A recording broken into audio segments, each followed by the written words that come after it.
അതിനകത്ത് അങ്ങനെ വരാനൊരു ചില കാരണങ്ങളുണ്ട്. കാരണം കുറേ കാലം മുമ്പ് തന്നെ നമ്മുടെ നമ്മുടെ സർക്കാരിൻ്റെ വലിയ പ്രോഗ്രാം നമ്മുടെ നാട്യ മണ്ഡലത്തിൽ വരികയുണ്ടായി. നവകേരള സദസ്സുമായി ബന്ധപ്പെട്ട ഒരു വിഷയമാണത്. നവകേരള സദസ്സുമായി ബന്ധപ്പെട്ടുകൊണ്ട് ചില ആൾക്കാർ പറയുന്ന കാര്യങ്ങൾ നടപ്പാക്കാത്തതിൻ്റെ പേരിൽ ആ സദസ്സിലുണ്ടായ ഒരു രൂക്ഷമായി വന്നൊരു വിമർശനമാണ്. അത് രൂക്ഷമായ വിമർശനം അതിനുശേഷം വന്ന പാർട്ടി സമ്മേളനം ജില്ലാ സമ്മേളനം തൃശ്ശൂർ വെച്ച് അരിങ്ങാലക്കുട വെച്ച് നടന്നപ്പോൾ അതുമായി ബന്ധപ്പെട്ട വലിയ വിഷയങ്ങളുണ്ടായി. മനഃപൂർവ്വം ആ ഒരു വിഷയവുമായി ബന്ധപ്പെടുത്തിക്കൊണ്ട് എന്നെ ക്ഷേതവധം ചെയ്യുന്നതിന് ആവശ്യമായ രീതിയിലുള്ള സമീപനമാണ് നമ്മുടെ പാർട്ടിയിലെ ചില വ്യക്തികൾ നടത്തി. ആ പേരിപ്പോൾ പറയുന്നില്ല, പറയേണ്ട സമയത്ത് ഞാൻ പറയാനുള്ള ആവശ്യമായ നടപടി സ്വീകരിക്കുക. അതിനുശേഷമാണ് എന്നെ താത്തി കെട്ടുന്ന രീതിയിലേക്ക് സമീപനമായിട്ട് മുന്നോട്ട് പോയത്. അതാണ് ഇതുമായി ബന്ധപ്പെട്ട് ഇത്രയും രൂക്ഷമായ സാഹചര്യം ഉണ്ടാകാനുള്ള കാരണം. അതിനെ വെച്ചിട്ടുള്ള ചില സംസാരങ്ങളും വിഷയങ്ങളൊക്കെ നമ്മുടെ പ്രദേശത്ത് ഉണ്ടായിട്ടുണ്ട്, ചർച്ച ചെയ്യപ്പെട്ടിട്ടുണ്ട്. ആ ചർച്ചയൊക്കെ നമ്മൾ വിചാരിച്ചു ഇന്നും നാളെയോ ഒക്കെ ആയിട്ട് തീരും എന്നാണ് തീരുമാനിച്ചത്. പക്ഷേ എൻ്റെ സ്റ്റേറ്റ് നേതൃത്വം, പാർട്ടിയുടെ നേതൃത്വം ചിലവരെ അടിമപ്പെടുന്നുണ്ടോ എന്ന് പോലും സംശയപ്പെടുന്ന രീതിയിലുള്ള ചില വിഷയങ്ങൾ രൂക്ഷമായി വരുന്നുണ്ട്. അപ്പോൾ ചില ആൾക്കാർ അതുമായി ഇത് ചെയ്യാൻ പാടില്ല എന്ന അടിസ്ഥാനത്തിൽ നമ്മുടെ നോക്കിക്കണ്ടിരുന്ന പല സ്ഥലത്തും പാർട്ടിയുടെ ഘടകത്തിലൊക്കെ എന്നെ എതിർക്കുന്ന രീതിയിലുള്ള ആൾക്കാരെ സംഘടിപ്പിച്ച് കമ്മിറ്റിയിൽ അംഗങ്ങളാക്കി. അത് നാട്ടിക പഞ്ചായത്ത് മണ്ഡലത്തിലായാലും അതുപോലെ തന്നെ ചേർപ്പ് മണ്ഡലം കമ്മിറ്റിയിലായാലും ചില വ്യക്തികൾക്ക് ഇഷ്ടമുള്ള ആൾക്കാരെ കയറ്റി എന്നെ വിമർശിക്കാൻ പറ്റുന്ന രീതിയിലുള്ള ആൾക്കാരെ ആ കമ്മിറ്റിയിൽ കയറ്റി. ചില കമ്മിറ്റികളൊക്കെ ചർച്ച ചെയ്യാനൊക്കെ ഞാൻ ബാധ്യസ്ഥനാണെങ്കിൽ ചർച്ച ചെയ്യാൻ മറുപടി പറയാൻ തയ്യാറാണ്. പക്ഷേ രൂക്ഷമായൊരു വിമർശനം ഉണ്ടായത് ചേർപ്പിലത്തെ മണ്ഡലം കമ്മിറ്റിയിലാണ്. മനഃപൂർവ്വം ഇങ്ങനെ വിഷയമായി ഏറ്റെടുത്തുകൊണ്ട് ഇത് പറയിപ്പിക്കണം എന്ന രീതിയിലുള്ള ഒരു ടീം ആ കമ്മിറ്റിയിൽ വന്നിരുന്നിരുന്നു. ആ ടീമിൻ്റെ ബന്ധപ്പെട്ടതിൻ്റെ അടിസ്ഥാനത്തിൽ ഇത്ര രൂക്ഷമായ വിമർശനം ഉണ്ടായത്. അതുമാത്രമല്ല, ഇപ്പോൾ സ്റ്റേറ്റ് കമ്മിറ്റിയിലും അതുപോലെ സ്റ്റേറ്റ് എക്സിക്യൂട്ടീവിലും അതുപോലെ തന്നെ സ്റ്റേറ്റ് കൗൺസിലും അതുപോലെ ജില്ലാ കമ്മിറ്റിയിലൊക്കെ അത് രൂക്ഷമായി സംസാരിച്ച രണ്ട് വ്യക്തികളുടെ പേരുണ്ട്. ഞാൻ ഇപ്പോൾ പറയുന്നില്ല. ഞാൻ ഉദ്ദേശിച്ചിട്ടുള്ളത് തെരഞ്ഞെടുപ്പ് പോരാട്ടത്തിൽ ഞാൻ പുറത്തേക്ക് ഇറങ്ങുമ്പോൾ ഈ മണ്ഡലത്തിൽ 125 ബൂത്തുകളുണ്ട്. 125 ബൂത്തുകൾ.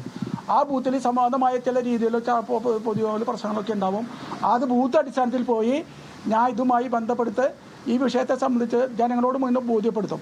ഇതാണ് സത്യത്തിൽ എൻ്റെ നാട്ടിൽ നിയോജകമണ്ഡലം ഉണ്ടായിട്ടുള്ളത്. അത് വേറെ ഒരു നിലയ്ക്കും ആരൊക്കെ എന്ത് വിചാരിച്ചാലും ഈ മണ്ഡലത്തിൻ്റെ വികസനത്തെ ഒരു വേറെ രീതിയിൽ ആർക്കും സ്വീകരിക്കാൻ കഴിയില്ല.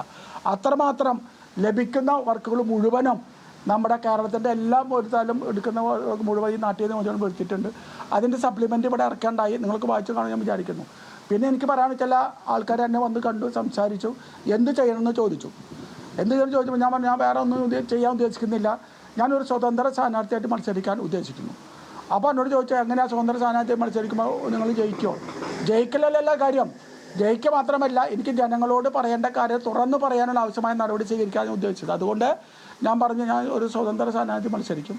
അതിനുശേഷമാണ് പല പാർട്ടിക്കാരും എന്നെ വിളിച്ച് സംസാരിച്ചു, ഞങ്ങൾ നിങ്ങൾക്ക് പിന്തുണയ്ക്കാൻ കാര്യങ്ങൾ പറഞ്ഞിട്ടുണ്ട്. എന്തായാലും ആ പിന്തുണ എന്നെ ഈ തിരഞ്ഞെടുപ്പിൽ ഞാൻ ഇതുമായി പ്രചരണം ഇറങ്ങുമ്പോൾ എന്നെ സഹായിക്കുന്ന ആരൊക്കെ ഉണ്ടോ അവരെ കൂടെ നിന്ന് ഞാൻ ഈ പ്രചരണ രംഗത്ത് തന്നെ കൂടി ഈ പ്രവർത്തന രംഗത്തുണ്ട് അവരെ കൂട്ടി വെച്ച് മുന്നോട്ട് പോകും.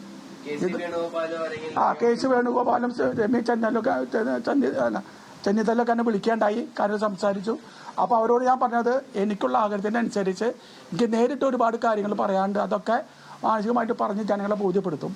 ആ ബോധ്യപ്പെടുത്തിക്കൊണ്ട് അപ്പോൾ അദ്ദേഹത്തിൻ്റെ അടുത്ത് പറഞ്ഞ കാര്യങ്ങൾ എൻ്റെ പ്രസ്ഥാനമായി ബന്ധപ്പെട്ടതാണ്, തങ്ങൾ നല്ലൊരാളാണ് എന്നൊക്കെ പറഞ്ഞ് എന്നോട് വലിയ ചർച്ച ചെയ്യപ്പെട്ടു. എന്നിരുന്നാലും എന്നെ സംബന്ധിച്ചിടത്തോളം ഈ വിഷയം ജനങ്ങളിലേക്ക് എത്തിക്കുന്നതിന് വേണ്ടി ആരൊക്കെ എന്നെ സഹായിക്കുന്നുണ്ടോ അത് സഹായിക്കാൻ ആവശ്യമായ നടപടി സ്വീകരിക്കാനാണ് ആലോചിച്ചിട്ടുള്ളത്.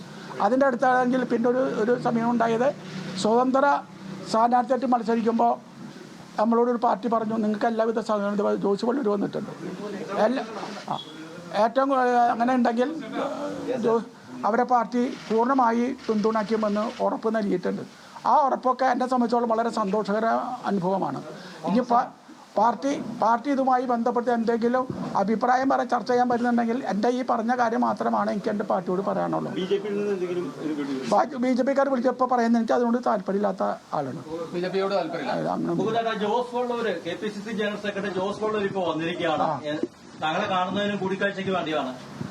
അല്ല, ജോസ് വള്ളൂർ എന്ന കാലത്ത് ഞാൻ ഹോസ്പിറ്റലിൽ പോകുമ്പോൾ കണ്ടു. എപ്പോഴാണ് കാണുന്നതെന്ന് ചോദിച്ചപ്പോൾ സമയം പറഞ്ഞു. അപ്പോഴാണ് ജോസ് വള്ളൂർ ഇവിടെ വന്നത്. അപ്പോൾ എന്തൊക്കെയുണ്ടെങ്കിൽ എൻ്റെ ഈ പറയുന്ന നമ്മുടെ കോൺഗ്രസ് പാർട്ടിയുടെ സ്റ്റേറ്റ് ലീഡർഷിപ്പ് നാഷണൽ ലീഡർഷിപ്പൊക്കെ ജോസ് വല്ലൂരിനെയും TM പ്രധാന കാര്യങ്ങളൊക്കെ ഏൽപ്പിച്ചിട്ടുണ്ട്.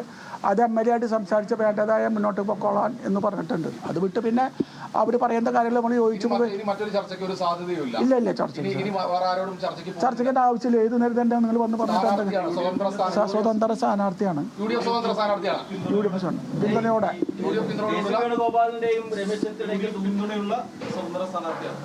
ആണ്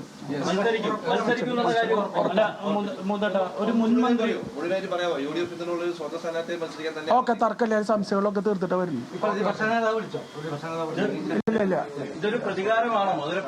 അല്ല അത് സത്യസന്ധത ജനങ്ങളുടെ മുമ്പിൽ പറയലാണ്. ഒരു പ്രതികാരമൊന്നുമില്ല.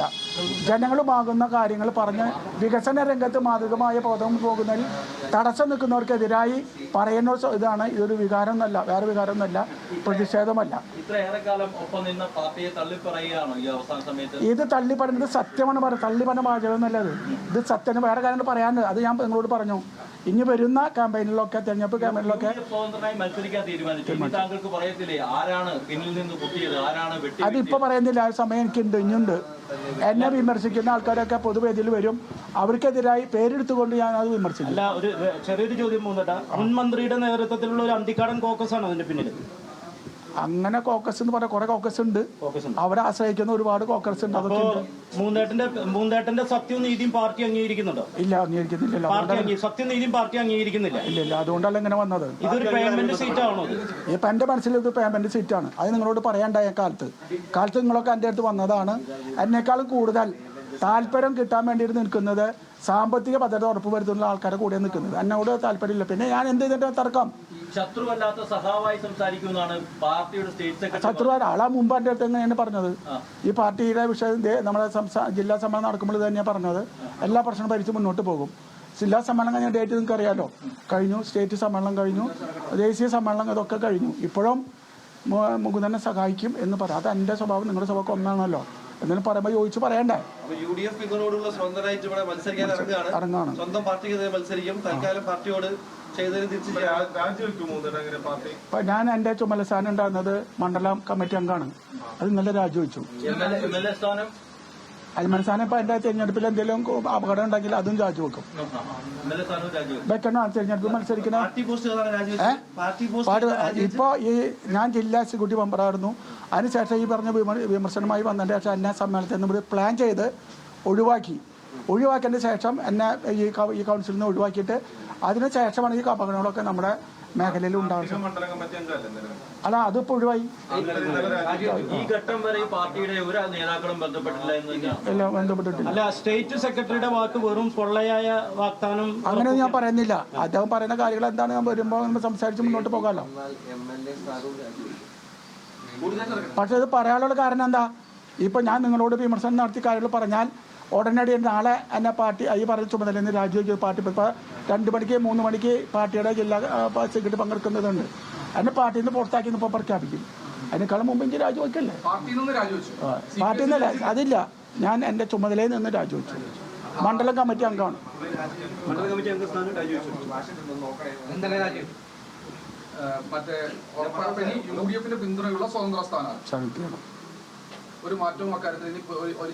ഒരു ഭേദഗതിയുടെ ആവശ്യമില്ലല്ലോ.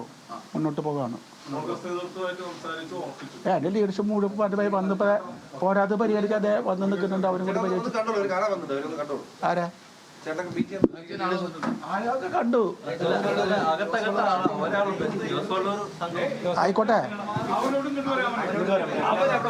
നിങ്ങൾ ഇങ്ങോട്ട് കയറുക. ആൾക്ക് എണീക്കണ്ടേ?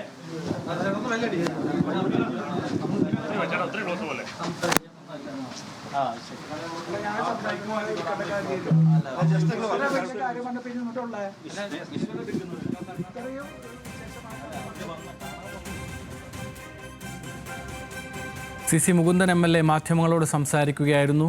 UDF സ്വതന്ത്രനായി നാട്ടികയിൽ മത്സരിക്കുമെന്നാണ് അദ്ദേഹം പറയുന്നത്. നേതൃത്വവുമായുള്ള എല്ലാ ചർച്ചകളും പരാജയപ്പെട്ടു. ജനങ്ങളോട് ചില കാര്യങ്ങൾ സംവദിക്കാനുണ്ട്. ജയിച്ചാലും തോറ്റാലും സ്വതന്ത്രനായി മത്സരിക്കാനുള്ള തീരുമാനത്തിൽ ഉറച്ചു നിൽക്കുന്നു എന്ന് മുകുന്ദൻ മാധ്യമങ്ങളോട് ആവർത്തിച്ച് പറയുകയാണ്. അതിൻ്റെ തത്സമയ ദൃശ്യങ്ങളാണ് നമ്മൾ തൃശ്ശൂരിൽ നിന്ന് കണ്ടുകൊണ്ടിരുന്നത്.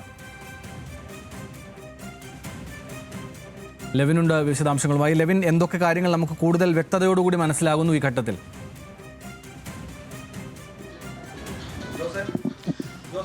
ആനന്ദ്, കാര്യങ്ങൾ വ്യക്തമായിരിക്കുന്നു. UDF സ്വതന്ത്രനായി, നാട്ടികയിലെ UDF സ്വതന്ത്രനായി CC മുകുന്ദൻ മത്സരിക്കുന്നു എന്നുള്ളത് കാര്യം അദ്ദേഹം തന്നെ ഇപ്പോൾ ഔദ്യോഗികമായി നമ്മളോട് അറിയിച്ചിരിക്കുന്നു. തൊട്ടു പിന്നാലെ തന്നെ KPCC ജനറൽ സെക്രട്ടറി ജോസ് വള്ളൂരിന്റെ നേതൃത്വത്തിലുള്ള DCC വൈസ് പ്രസിഡന്റ് സുബിന്റെ നേതൃത്വത്തിലുള്ള ആളുകൾ എല്ലാവരും തന്നെ അദ്ദേഹത്തെ നേരിട്ട് കാണാൻ വേണ്ടി എത്തിയിരിക്കുന്നു. ഇപ്പോൾ കൂടിക്കാഴ്ച നടത്തുന്നതിൻ്റെതായിട്ടുള്ള ദൃശ്യങ്ങളാണ് നമ്മൾ കണ്ടുകൊണ്ടിരിക്കുന്നത്.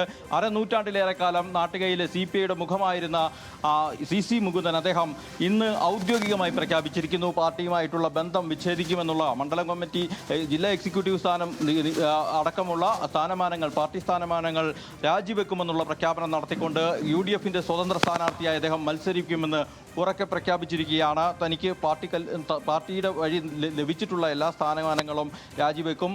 DCC KPCC നേതാക്കളുടെ കൂടി നിർദ്ദേശത്തിൻ്റെ അടിസ്ഥാനത്തിലാണ് അദ്ദേഹം AICC